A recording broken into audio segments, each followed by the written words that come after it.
Hey everybody, welcome to episode 69 of Making It. After a week off, I'm Bob Clagett here with David Picciuto. Hey, welcome back. Hey, thanks. And Jimmy Diresta. Hello guys, how you guys doing? Real Doing good. well. Yeah. How was the week off? Oh, I stayed up late every night. I'm so tired right now. Every night this week I went to sleep at like 4 o'clock. That's why I sound a little groggy. Whoa. And since we all spoke, I was in Houston. I did my talk at Gulf Coast Green. It went well. I'm going to put that up online once I get it edited. And I came back, and now I'm in Louisville. I'm talking to you live and direct from Shively. Where am I? I forget where I am. I'm so tired. I'm at the Stitzelwella Distillery, where Bullet Bourbon. Spell that. B-U-L-L- Without looking at something. Bulleit. You know how many times I made that sign? I know how to spell that bullet. I don't know how to spell the word bullet. No. B-U-L-L-E-A. The distillery name. Distillery name. Stitzel, Stitzellwer. Stitzelweller. I don't believe it. I just made that up. I'm sure I'm wrong. I'm looking around the room. No, Stitzelweller. It's in, I'm in, I want to say Shively, but that's the town that's away. I forget the name of the neighborhood I'm in. Shelbyville? No, all right. I am in Shively right now, and Shelbyville is where they're making the new place that's about 30 miles away. Gotcha. Right. Yeah. I'm in like if you look at the loop, Bob, you grew up here, so you know, if you look at the loop, I'm in like the southwestern loop. Is that? Yeah. Yep. That's Shively? It sounds right. Is that the Bourbon Trail loop? No, I'm just talking about the loop of the city, like when, every city has that loop around it. But Gotcha. yeah, the Bourbon Trail goes in and out of the city, kind of goes down south, about 25 to 30 miles away and comes back up and in. So the trail is just like a series of distilleries people hit.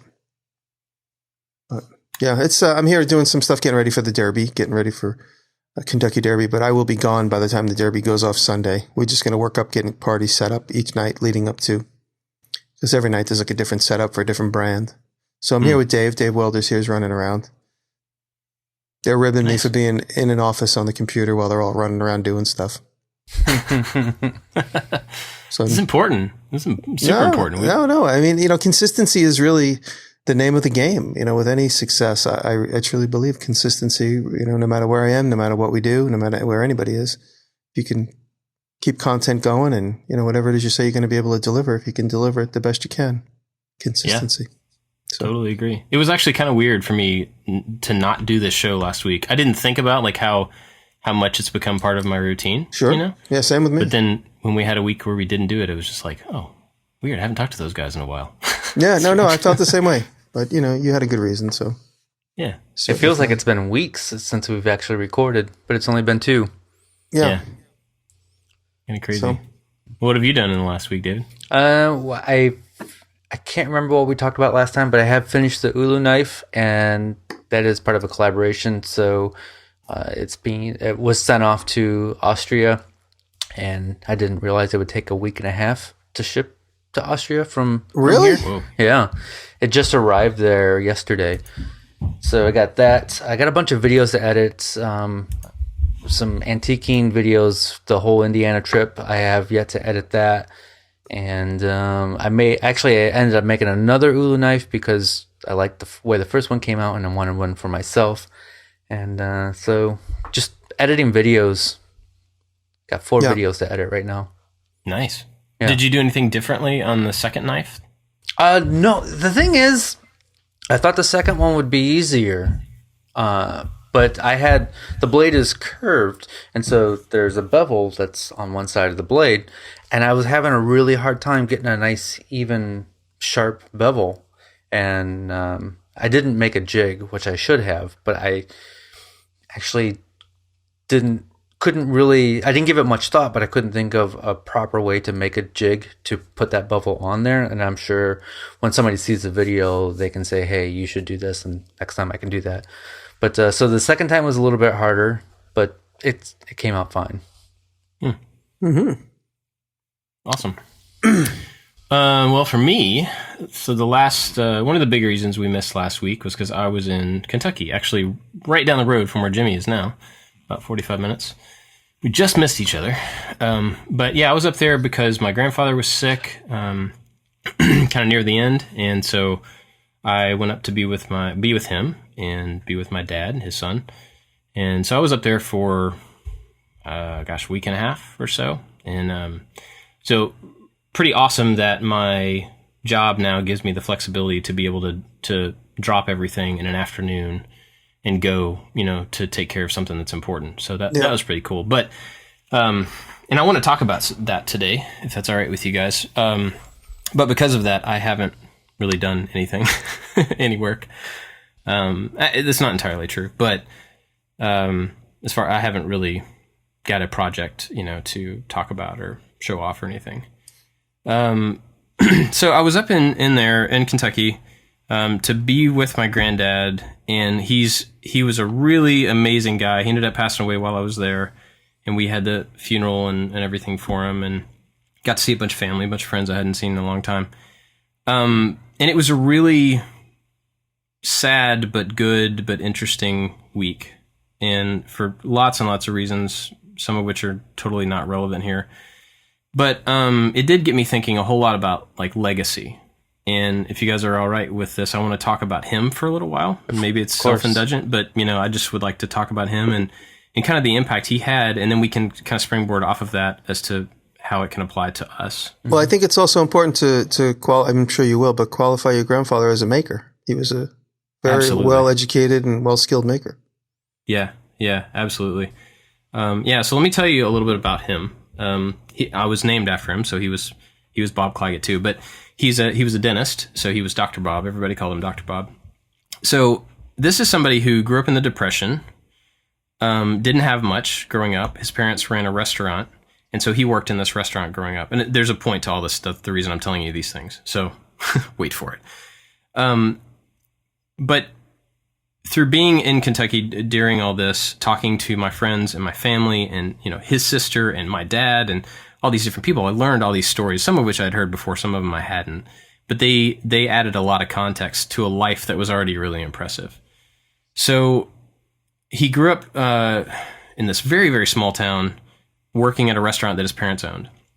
And because he was a kid in that environment, he was kind of like out of the way. He sat in the back, he listened, in that time period, you were just kind of like, you did what you were told. And so he spent a lot of time listening and seeing things that, and just observing.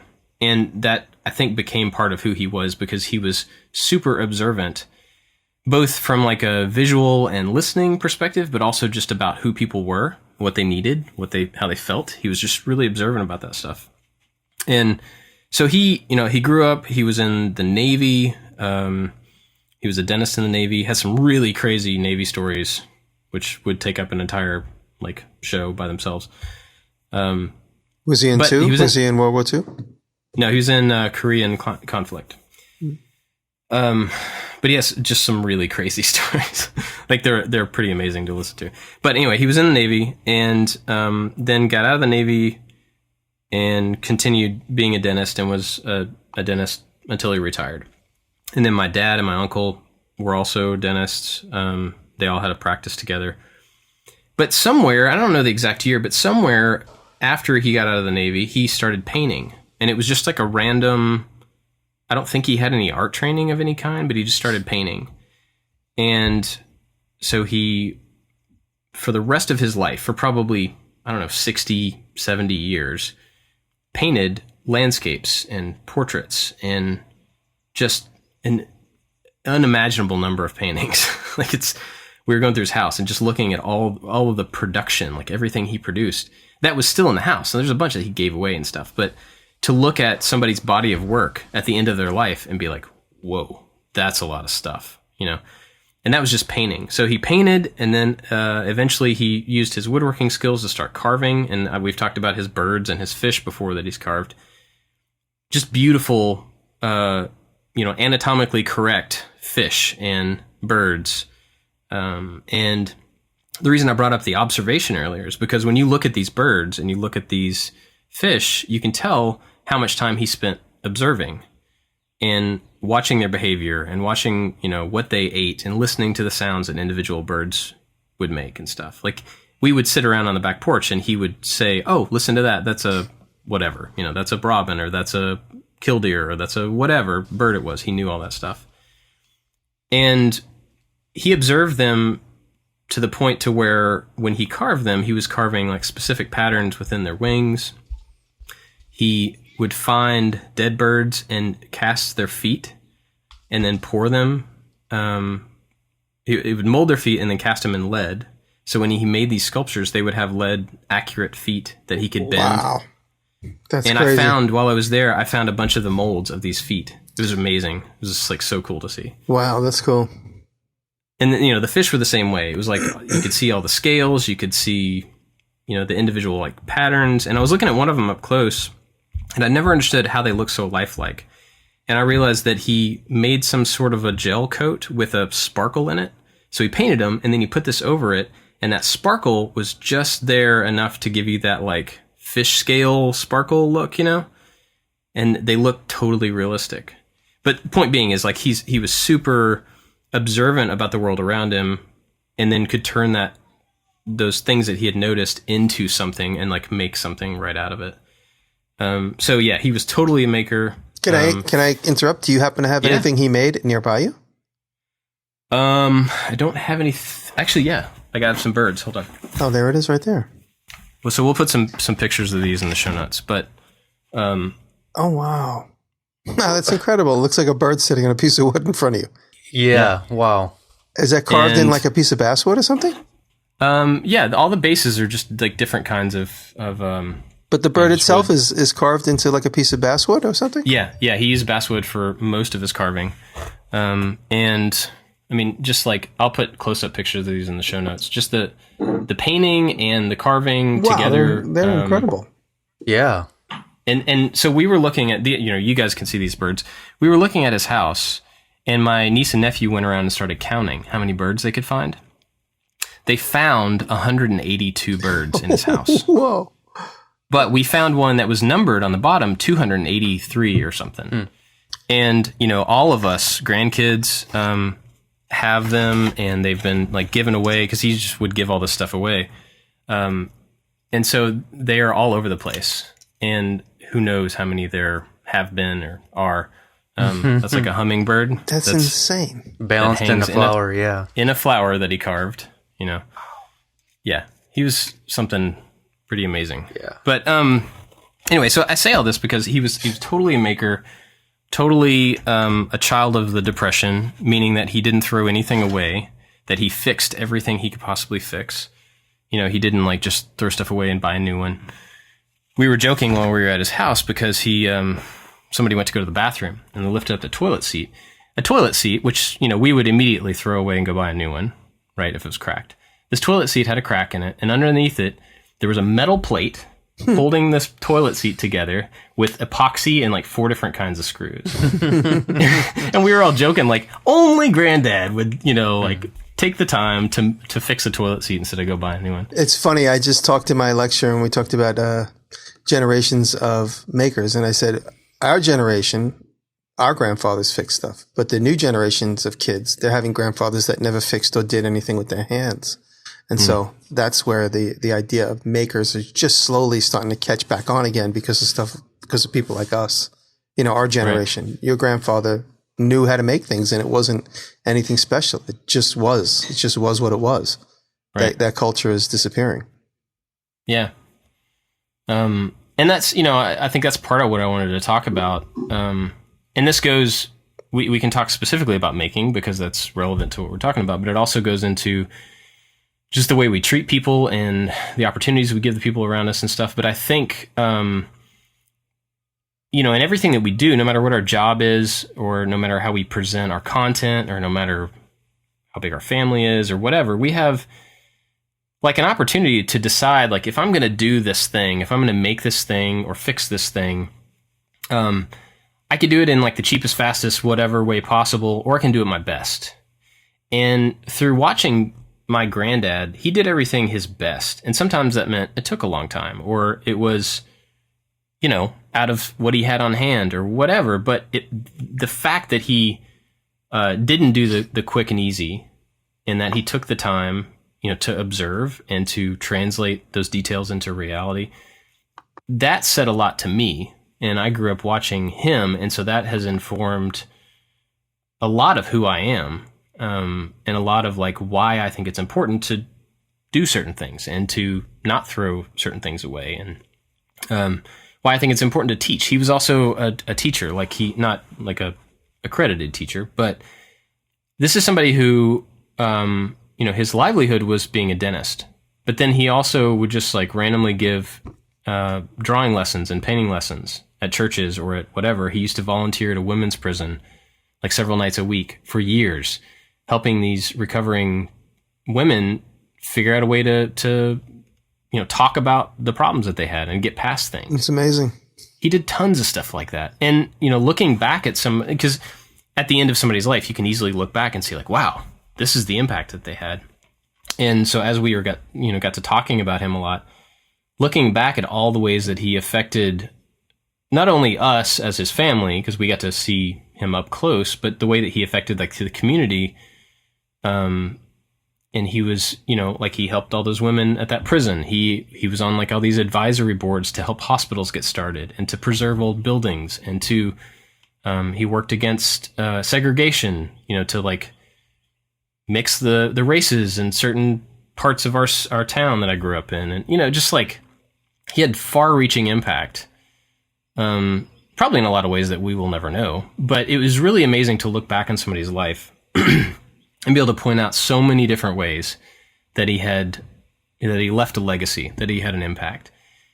And it's easy, I've been reflecting on this a lot, obviously, but it's easy for me to get caught up in my day-to-day, wow, I've got to get a video out. Wow, I've got to get my kids from school. Oh man, I'm so busy. And to forget about the effect that everything we do can have if we choose for it to be effective. Yeah. And I'm not saying that like every little thing has to be effective, but just in the way that we present ourselves and the way we deal with people and where we decide to put our time, can have a lot longer lasting effects than right now, than what we see. Mm-hmm. Because I don't think my granddad probably thought in all those different situations, I'm going to leave a legacy and everybody's going to talk about me at my funeral. I don't think that was the goal. Right. But it happened, right?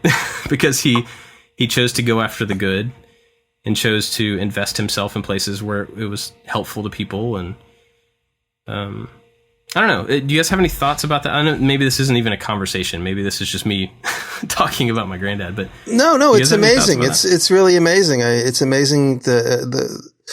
I always think of dentists as craftsmen. Dentists. I met a lot of dentists, and they only think of themselves because when I sit in a dentist chair, I've had a few dentists over my life. Not always the same guy. And I sit down and I discuss what I do, and they're like, "Oh, that's interesting. You make things with your hands. Oh, I always wanted to do that." And I'm like, "That's what you do every day. You make teeth. You fashion teeth, or oh yeah, but it's not really art." I'm like, "No. I've actually talked to a couple of guys, and I'm like, what you're doing is a certain artistry. You're basically mimicking Mother Nature. What's the difference between what you're doing and what a figure drawer does? And and here your grandfather made these beautiful, incredible birds. I mean, you just held up like 3 birds. It looked like you held up 3 birds that you just pulled out of a tree." Incredible detail, incredible painting, color detail.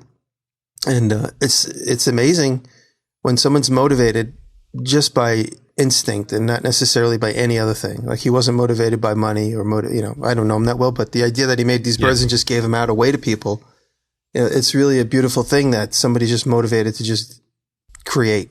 And that's what this maker movement has become. And in many ways, it was never identified in certain generations. Like, your grandfather just did what he did. And that was it. But by nature, he was an artist. He was born a natural artist and a naturalist, it seems like, because he was inspired by nature. And, and now we put labels on those things because we have to. It's kind of like, you take the last raccoon and you put him in a case because you just ignored it for so long. And you're like, oh, look, there's a beautiful raccoon. I'm like, yeah, there was hundreds of them around. I'm saying that as a metaphor for makers and people in general that are just naturalists and artists. And now that there's a rare breed, everyone is sort of celebrating it, and that's also now proliferating it. So more and more I'm getting emails and contacted by younger kids saying, now I know what I want to do with my life. I know we all do. We all get those emails, and it's fantastic to know that we're making that impact.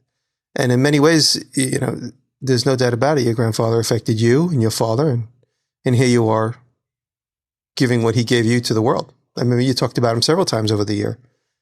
And the way he's affected you. And it's just an amazing thing. I would like to see a little documentary on people like your father, like a secret, or your grandfather, like a secret artist, not necessarily a secret artist, but, just a passive artist, not somebody that's out there and, exploiting what he does, but just doing what he does because it's just in him. Yeah. Be curious. You should do a one-day doc on your grandpa. Not giving you homework assignment or anything, but just if you could. Yeah, I would love to see like a montage of like 250 birds that he made.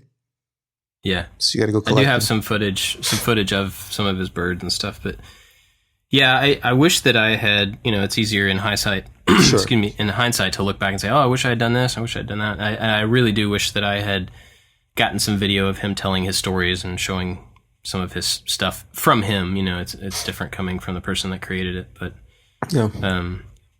it's really interesting. Like, so my grandmother passed away 13 years ago, I think. And she was, typical grandmother, like, the house needs to be straight and, it needs to look good. And you keep all your painting stuff in there and your wood stuff in your shop, whatever. Man and so cave. after she, right. So after she passed, he basically moved his painting studio into the kitchen. And so for like 13 years, it's just been like easels and paint and stuff. So, we went in there last week and there were like 3 easels set up right in the kitchen, right in the way. And you had to move everything just to walk around. And he just lived that creation, until the last couple of weeks of his life, just was creating all the time and set up his life around that, which is another really inspiring thing.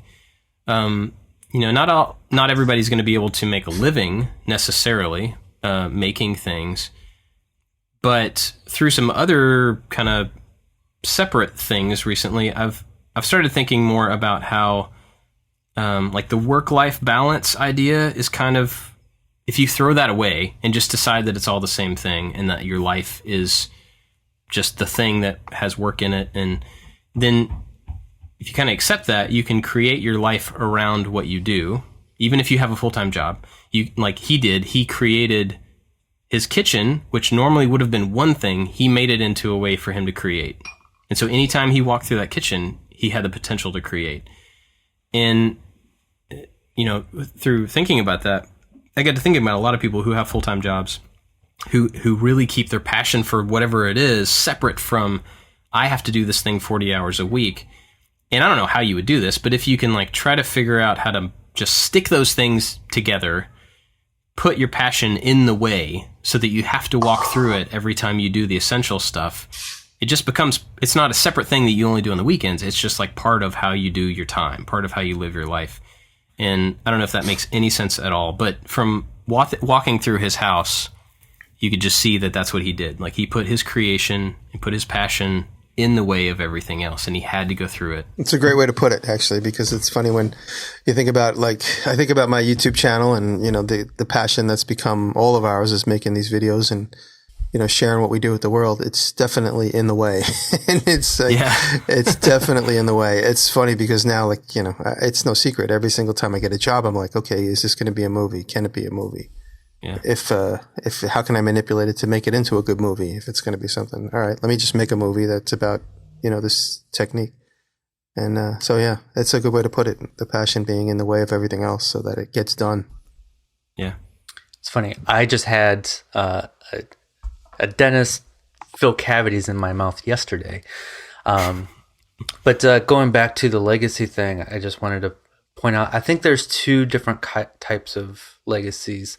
There's the people who are trying to create a legacy, those who are trying to change the world, like a Steve Jobs, Bill Gates type person. And then there's the people who create a legacy just by doing good things all their lives. And then it adds up to all these stories and this great life that we can all reflect on. And that sounds, the second one, it sounds like your grandfather. Yeah, for sure. It was interesting, like, as we were, I've never been a part of, like, planning a funeral service, and I wasn't really a part of this either, but just being around it and being a grown-up, I had a different perspective on it. Listening to my dad and his brothers talk about this, they were like, a lot of times you go to a funeral and people get up and they talk and they talk and they talk and they talk and they tell all these stories in the funeral, and it, like, gets flowery, right? And they're embellishing on somebody's life to like whatever.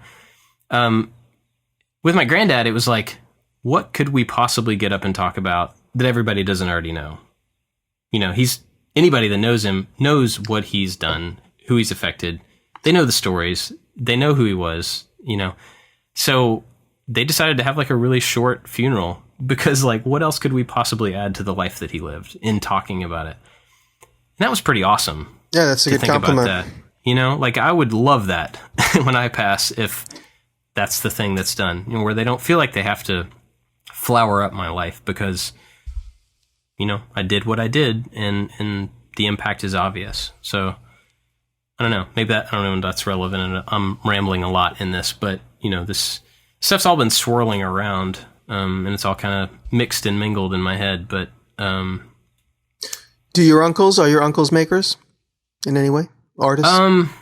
No, they all kind of joke that the artistic gene skipped them, that generation.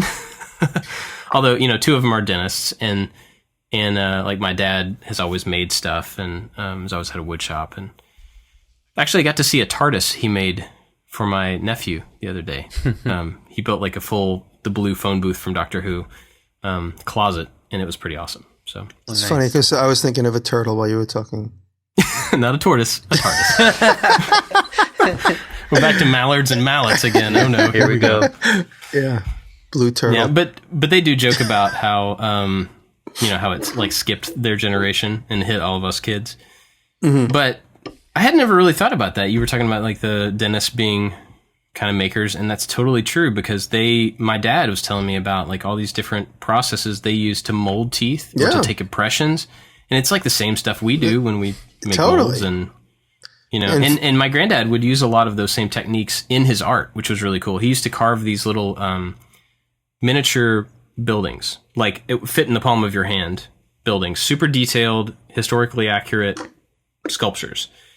And he would make one out of clay and get it super detailed, and then he would use his impression material from taking dental impressions, paint it with a cover of latex, and then make an impression on the backside of it. And he would make a hard mold out of this thing, break it into a couple of pieces so that he could then fill it with, I don't remember what he filled it with, some sort of a plaster or something. So then he would be able to make reproductions of these little buildings, and then he would paint them so that they were detailed. So it's just like another thing that he did all the time. And there's just like tons of these little buildings floating around. But it was interesting when I was probably a teenager when he started doing that. And he showed me one of them and showed me the mold for it and explained the process. And it's not a difficult process, but at the time I was like, what? I don't understand. Like, I don't have any experience with this. Okay, sure. Thanks, Granddad. You know.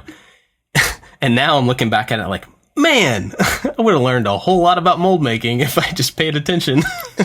You know, it's funny. That generation it's amazing. It's just, they've had this passive life as an artist, and they didn't want accolades from the friends and family. They just wanted to just go hide in the basement and do stuff.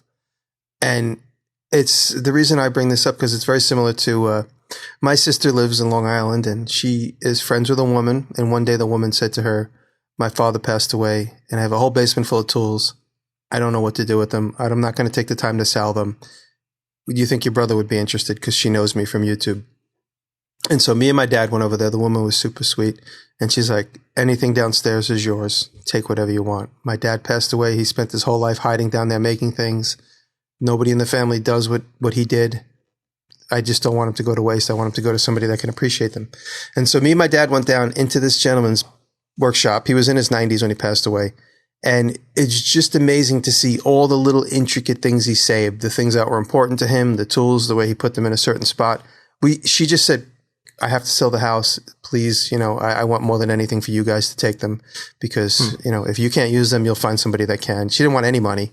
And I took a drill press. I took a couple things, but the one things that were precious to me, and I feel like now I'm the carrier of these little tiny hand tools, like, you know, like little like picks and a couple of little like scrapers, and you could tell. And actually, I'm like big into these steel weights. He had a couple of things, right angle things. You could tell he used them for 30 years to set things when he was making frames into right angles. Just little things he probably got from a scrap metal guy that he's been using for years.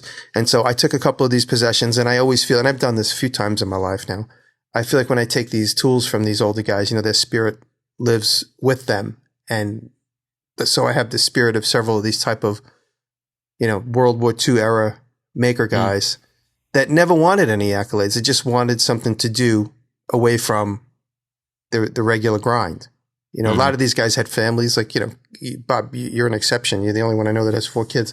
But a lot of these guys had families very young, and all of a sudden, they needed a release. And so, like, they do these wonderful, artful things. This gentleman I'm talking about had incredible, like, heirloom furniture all around the house. I'm like, he made this? He's like, oh, yeah, he made this.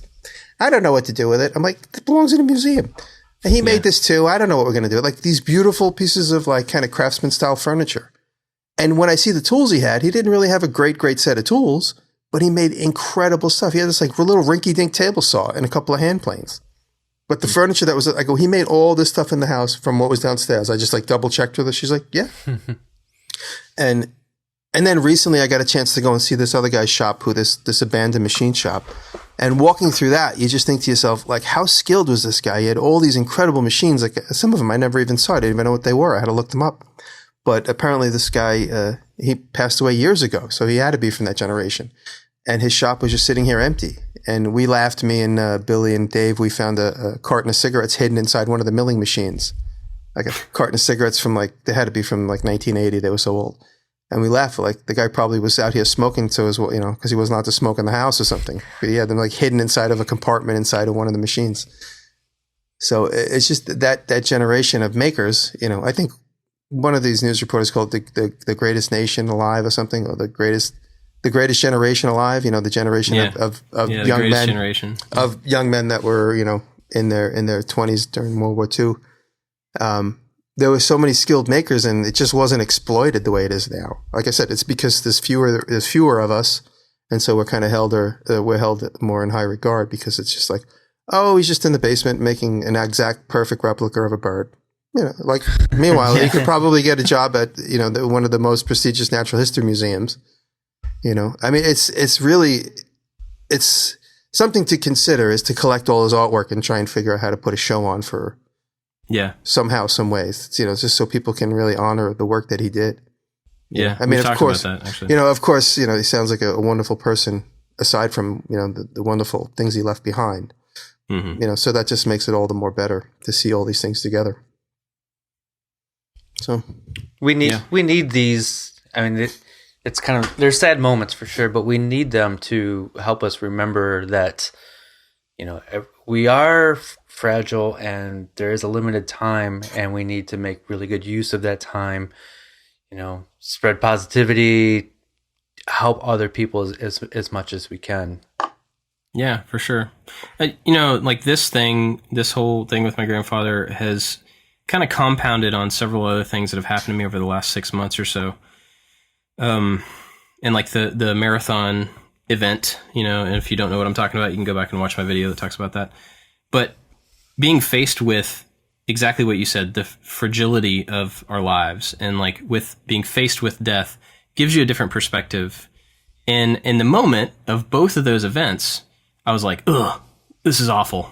I hate this feeling. This is, ugh, But then looking back on like the marathon thing, I've seen a huge amount of positive, actually life-saving stuff that has come out of that one single event that happened to me.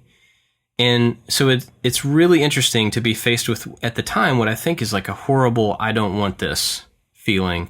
And then to be able to look back and go, whoa, there's literally lives being saved because of that one moment that I had to go through that I didn't want to go through, And it's kind of the same thing with my grandfather. I mean, of course, I don't want to lose somebody that I love, somebody that has such an impact. But now I'm getting to talk about him in this context. Yeah. And everybody that's listening to this show at least is getting, familiar with the chance they have to have a legacy, Mm-hmm. I mean, to have an impact, even if it's like a small impact. I mean, you can still have an impact. And so, I don't know, I've over the last several months found that even some of those things that you hate to go through, can turn out to be really, really far-reaching and positive things. So I don't know. I guess that's encouragement for people who are, stuck with crappy stuff that they have to go through. It can be good. It doesn't even have to be as horrible as losing a loved one. It could be like you could take whatever situation you're in, if you don't like your job, who knows what that's going to lead to in the future? Or you don't like, your car is broke down and you're stuck. Who knows how that is going to affect the path leading down the road? And you may find something positive out of that, or may somehow change your life, and you may give you a different angle to view a situation. For sure. Like Pat Flynn, perfect example. If anybody doesn't know, Pat Flynn has a podcast called Smart Passive Income, and he teaches entrepreneurs how to make a living. That dude got fired from a job that he enjoyed, that he was good at, that was well paying. And because he got fired, he decided to start this whole other thing, this like podcast and websites and building passive income.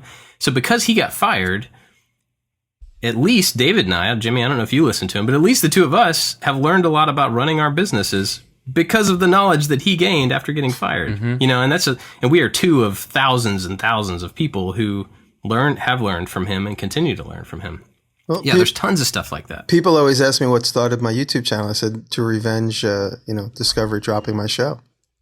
And, that I was like, I'm going to show them what they lost. And, that goal has obviously changed.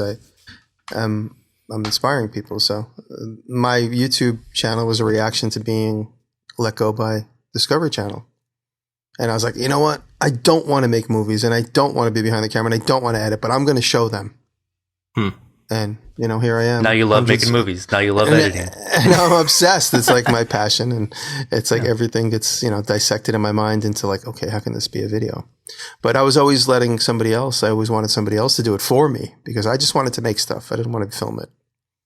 But yeah, those are the forks in the road that we have to look at and make decisions at, and, wonder, is this a fork in the road? Is this a moment in time where my life's going to take a turn for the better?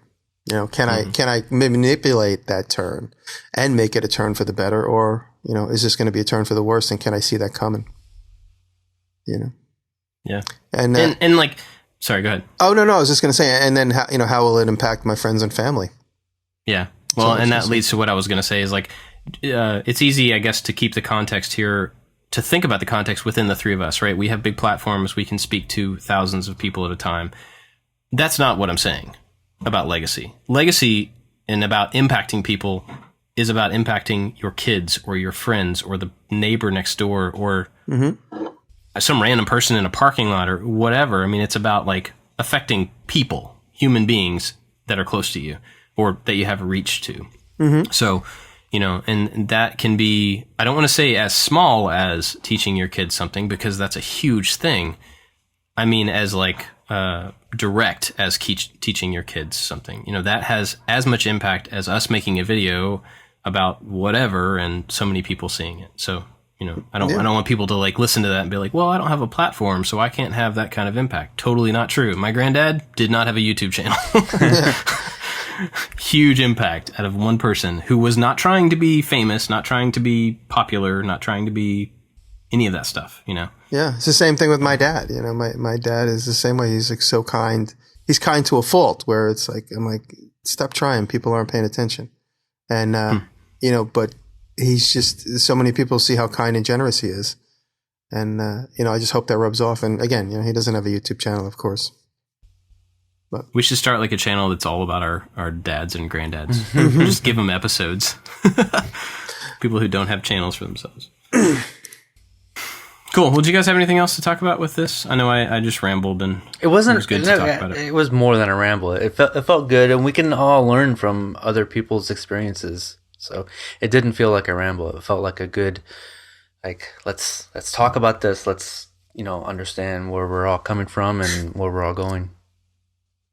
Yeah, no, cool. I think it's great to get, to talk about some of these things are uncomfortable things to talk about, obviously, and it's important to get it out there. And then, when someone hears this episode, hopefully they'll turn to their loved one and say, let's see what you're doing. Yeah. Let's see, let me pay closer attention to these people around me while I have them. Right. Yeah. Good point. Well said. Cool. Well, you want to talk about what we're watching? Sure. Okay. I think I'm going to plug myself today because it kind of relates. So right before we hit record, I put out a video and it's a vlog style video, and it's all about positivity. And so there was a book I read a long time ago, a couple years ago, called Secrets of the Millionaire Mind. And there was an exercise in the book. I probably talked about this before, but there was an exercise in the book of trying not to complain about anything for 2 weeks. And during that 2 weeks, like 3 of these awesome, crazy things happened to me. So I tried to remove negativity as much as I can. 3 amazing things happened to me, changed the course of my life.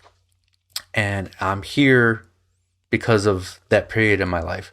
I work for myself, and I make YouTube videos because of what happened in that time frame.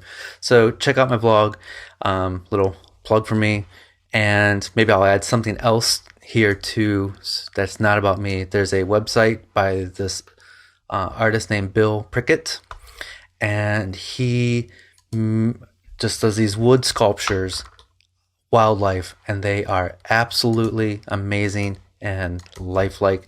There is an octopus on there, which we'll link in the show notes, that I want so bad. So if anybody out there has $14,000 that they don't need and want to gift me a wooden octopus, here's the link.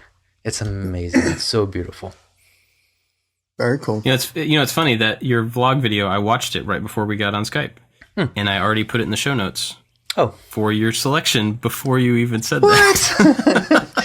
It's there. That thing is incredible. That thing, it looks like he's laying over the wood. Wow, that's beautiful. It's so cool. Yeah. Yeah. Wow. Cat likes it too.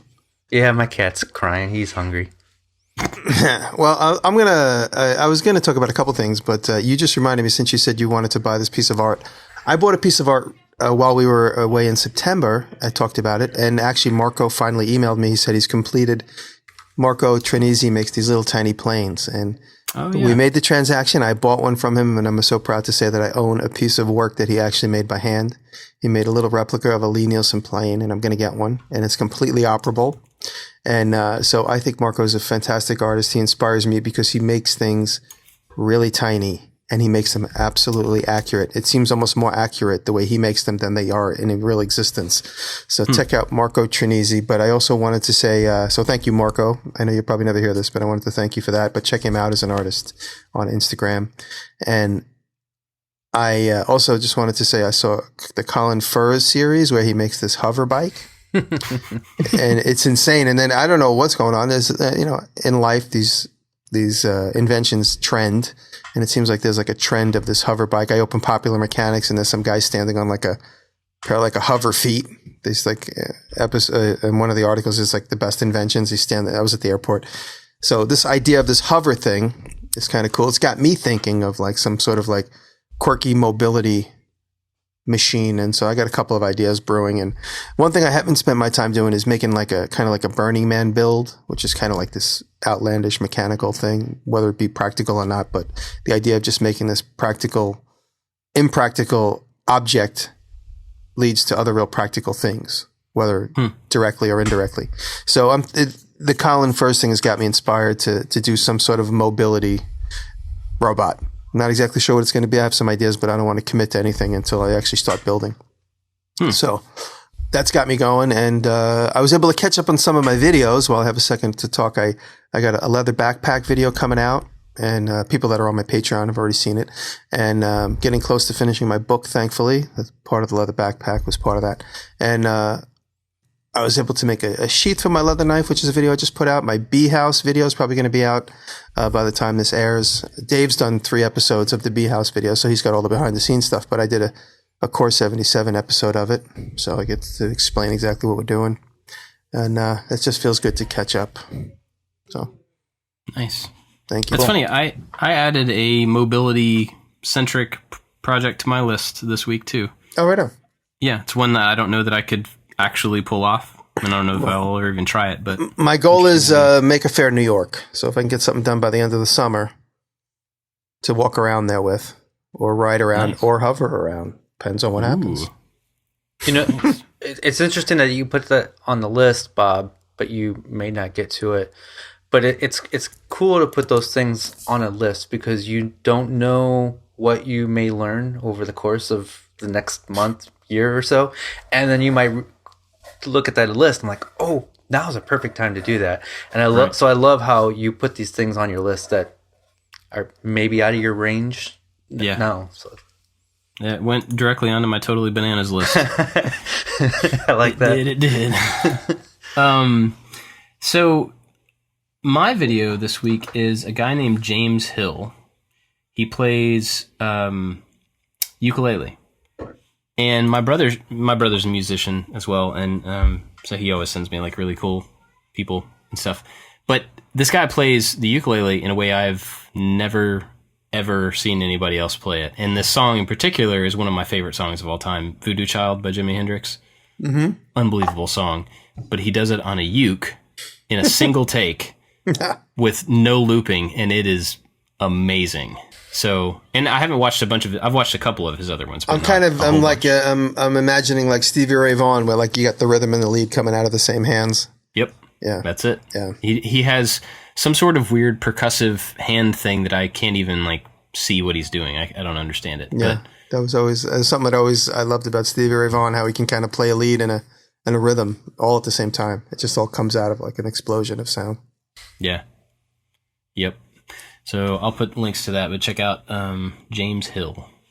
Cool. So before we go, I want to thank our Patreon supporters, especially Make, Build, Modify, Elijah Taylor, Dominic DeFino, John Cornwell, Luis Gonzalez, and Jeremy White. They're our top supporters. Thanks, guys. And as always, we are super grateful for them and everybody else.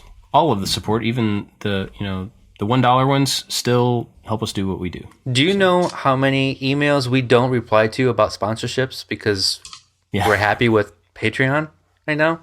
And so there's been a flood of them lately. It's almost like a copy and paste. Like they have the full title of our podcast, which is Making It with Jimmy Diresta, Bob Clagett, and David Picciuto. Yeah. And every time I see that full title in the email, I know it's just a copy paste thing. But thank you, Patreon people. It makes it so worth it, so fun.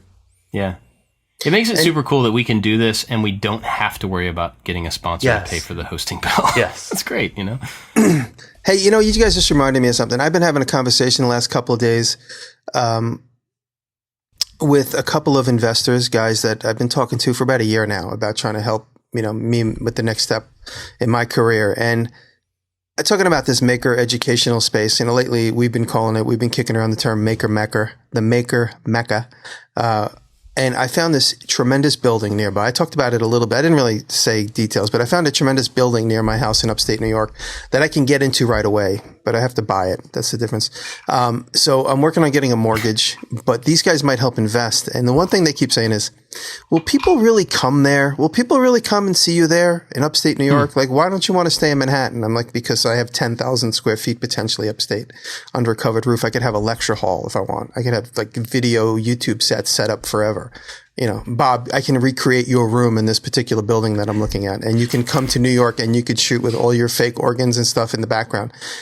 And so I see so much potential in this place that's, out in the outskirts. So I just asking the fans that are listening, just as if there was a fee, because there's going to be investors, of course I'll have to pay them back. I don't know what the fee is. We haven't done a full business plan yet. Just out of curiosity, would anybody want to come? You could just send me a tweet and say, I would come. If in the next 2 years I set this place up. They just don't, I see it. I talk to you guys all the time and I see it, and I see people going, I can't wait to come up to your place in the country. But if these guys are willing to give me money to get this place going and get this property I'm looking at includes a hotel. It includes a hotel and a huge warehouse. So people would have a place to stay for a weekend and a place to work for the weekend. And that's awesome. Yeah, it's this crazy piece of property I just happened upon. Anyway, so these guys, if they invest in me and help me purchase this place and help fix it up and set this business up, they just want to hear some real testimonials that people say, yeah, I'm willing to come. I mean, I don't know what the money's going to be, but, just picture a 2-weekend stay with booze and food, all that included. And, get to hang out with us and whoever else wants to be there for the weekend. So if anybody's willing to do that, you could send me an email directly to jimmydiresta@mac.com, or you could find me on Twitter. And I'm going to cut and paste these into a PowerPoint just to show these guys. Well, everybody tweet at him with hashtag MakerMecca. MECCA. That way you can get to him really easily. That's great. Thank you, Bob. See? Yeah. We're inventing in real time here. And then one more thing because I had this conversation today, and then I said, well, next week I'm going to be at the Filson store in Manhattan's NoHo area. That's on Bond Street. I will be at the Filson store May 12th doing an axe handle bandsaw demo live in the store. Oh, sweet. 6 to 8 at the Filson store in Manhattan. So May 12th, 6 to 8, Filson, New York City. So all my tri-state area homies, come out if you can. Come say hi. They'll probably have drinks and tidbits to eat. You could eat the wood chips I cut off of the handle. Fiber. Right on. So thanks for letting me get that out. Absolutely. And the three of us and a bunch of other people I've found out are going to be at Maker Faire Bay Area. Yep. I never look up the dates. It's like the 22nd through the 24th or somewhere around there. It's that weekend, whatever that weekend is. But we're going to be there, and I've been watching on Twitter the number of other YouTube people and maker people. Luis is climbing. Luis is coming. Really? He's going to ride back to Puerto Rico on his motorcycle from San Francisco. That's crazy. But, something like that. Either he's driving there or he's coming from there. I don't know. You were going to be there Bob, with May his 20th to the 22nd. 20th through 22nd. Okay. But yeah, there's going to be a ton of creators there. So not only is Maker Faire itself very, very cool, but you would get to meet a bunch of us, which I don't know if that's interesting to people or not, but we're going to be there. So Yeah. We were there last year. It was so big that I wasn't even able to take in everything over 2 days. It's mind-blowing. Yeah. And like Jimmy was talking about the Burning Man stuff, the big crazy sculptures. A lot of those people who make those sculptures take them to that Maker Faire. And so you'll see giant metal horses that spew fire out of their nose and all sorts of... I mean, last year we saw a probably 70-year-old woman playing a keytar, which was controlling a fire-shooting organ that was also like a car. It's crazy. So, yeah, you should definitely go to Maker Faire. Yeah. So, yeah, we'll be there. That's, I guess, when the show goes up, that'll be like 2 weeks or something. It's pretty close. So. Oh, God, so much has to happen between now and then. I'm so nervous. We should find a pizza place or something to hang out afterwards. Yeah, that Saturday night, we'll try to do some sort of if we can find a place big enough for, everybody that we know that's going to be there. For sure. Get everybody together. So.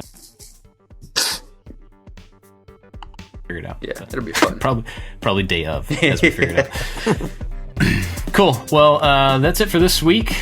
We'll be back again next week. Thanks for listening, everybody. Thank you. Thank you. Make a Mecca. I love you. Hashtag Make a Mecca. I love you.